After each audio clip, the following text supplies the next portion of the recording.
Have you ever wanted to make your own virus? Something that runs silently, finds exactly what it's looking for, and steals it without anyone noticing? No pop-ups. Warnings. Just pure stealth. And by the end of this video, you'll understand exactly how attackers think and how to defend yourself. Let's build it. Let's break it. Over to you, Hexploit. Right, so I hope you actually enjoyed this introduction. Yes, we will be teaching you how to write your own malware, virus, whatever you want to call it. It is a simple demo, basic. Disclaimer, please do not use it on someone else's credentials to gather that information. This is for only educational purposes only. That is it. Please do not use it in a malicious or unethical ways to gain access to anyone's private stuff. But anyway, further ado, I'm going to show you guys what I wrote in the code, how I made the code. You can follow the script along and stuff like that. So yeah, enjoy it, and hopefully enjoy me writing the script and the AI stuff, which I just start doing. Hopefully it makes more video more fun. And also thank you for over 500 watch hours. We're nearly there. We need to get 4,000 watch hours to achieve my goal and 1,000 subscribers. So I would much appreciate it if you like and subscribe.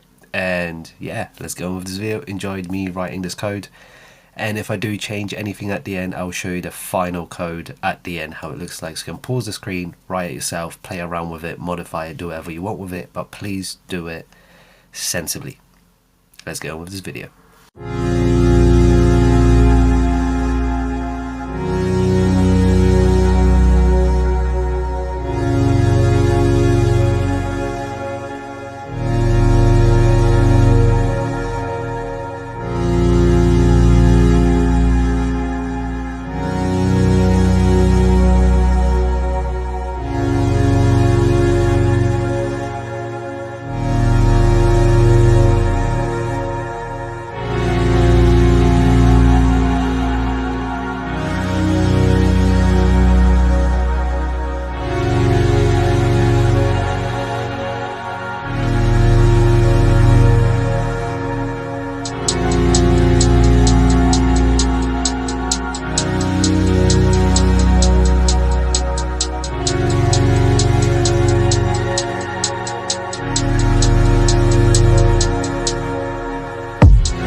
I forgot that I have added at the end of the code a optional self-destruct script. So after it runs, it will destroy itself. So obviously I had to rewrite, so I changed some things. So here it is. So this is how the code works. This is how it looks like, right? All of this. And then obviously here at the end, as you can see this highlighted, I added the self-destruct option. So after the person runs the script, or you run the script and the files you have will delete, leaving no trace behind. That's one way to stay very stealthy, but I removed that at the end. So here's the code, screenshot it, stop it, you can copy it, play around with it, see what you can do with it. This is the updated version, not from the one from the earlier you saw. So I'm going to show you guys how it works now. So we're going to do Control P, so it looks more neater. We're going to do CD because we obviously have to be in our name of folder of basic virus. We're going to do ls.l, and as you can see, it is here. We just created a new one. As you can see, it's literally 8. Anyway, how do we run the script? What information can we do? Before we run the script, we have to have some folders to look for, otherwise it's not going to find nothing. So if you go back, we create a basic password.txt style, right? Wow, Netflix, bank, crypto wallet, blah blah blah, you being hacked, right? So that's our basic one. And now what we're going to do, we're going to run our script and see if it works. So we're going to do Python passwords.txt. Always at the end of scripts, when you save something, add py if it's Python, otherwise it will not run. So let's see if it runs. Nothing happened. Did it work? Well, if you realize what we have done with the code, we run it stealth. So if the user does press on it, it will do literally nothing. But behind the scenes, it did way more than you think. But how do we find whatever it found, right? So there's a couple of things you have to do. We have to go back to our terminal. So cd ... right? We are back in a home directory. Now let's find our hidden file. So what we're going to do, we did cd ... Now we're going to do ls-la, right? And then we're going to write that plus swag.hidden file logs. Don't forget the S, because we have named it in a script, so it's going to look for that. Right? Then we're going to press enter. And as you can see, it has found what we're looking for. It has logs, right? And it has captured logs. So what we can do to investigate more, we can do cat. We're going to do that. So we fast forward it, and then we're going to have obviously logs, whack, and then we're going to type in log.txt, see what it shows up with. Boom. So as you can see, the first one, because we have password.txt, mysecrets.docx, and then we have crypto keys, and someone has used crypto keys. None of these are found, right? But it found one. It found passwords.txt, as you can see. But exploits, how do we access it to read what's inside of it? Well, now we want to do the capture, what we have captured, right? So we're going to do the same what we did again. We're going to do cat, right? Instead of log.txt, we're going to do .capture, wherever captured, right? If I can spell today, there we go, right? .capture underscore and star, and then we're going to press enter. And if we get a file up, right, this one, no, right, here, right, go in here, and look, all these, right, close that, are now displayed here. So if you sent this to someone, you can really modify this script. Like if someone sends it to you, you can add your email to this. Like, so after it captured it, it sends it straight to your email. You could do that. I could show you how to do it. I could show you many things. So if you enjoyed this video, to show you the simplest way how a virus might work. Like for example, you could store this on a USB drive, right? And make a bad USB. And also we ordered a Flipper Zero, which is on our way, with a professional dev board for Wi-Fi, Bluetooth, and other spoofing and attacking softwares, which I can't wait until it arrives, which is Saturday 5th. If you want to learn more about what we get up to, join our community on the YouTube. We update frequently what's going to come up next and stuff like that. So I hope you enjoyed this video.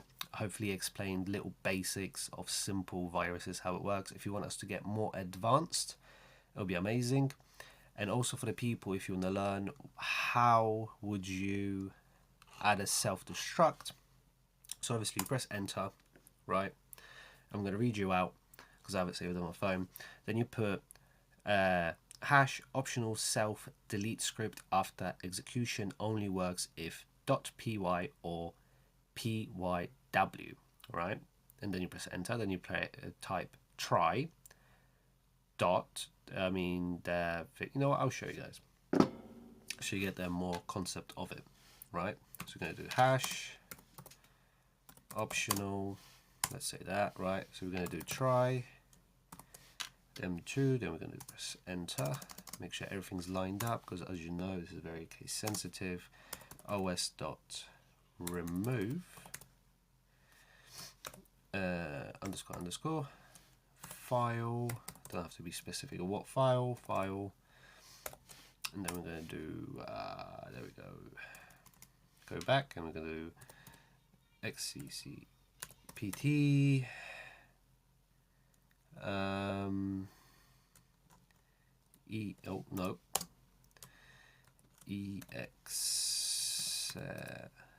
exception,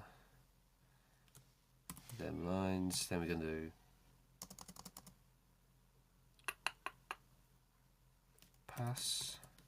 And after you do this little script here, in any code, let's say you write, and if you don't have this saved somewhere in a different file, be warned what I did earlier before I tested this video, before it all works. I was like, oh yeah, I'm shooting the video, and then all of it disappeared. So this is all rewritten. I changed a few things, like this bit. If you slow down the other video, this bit has changed. We added all this extra. We also added this here, the target.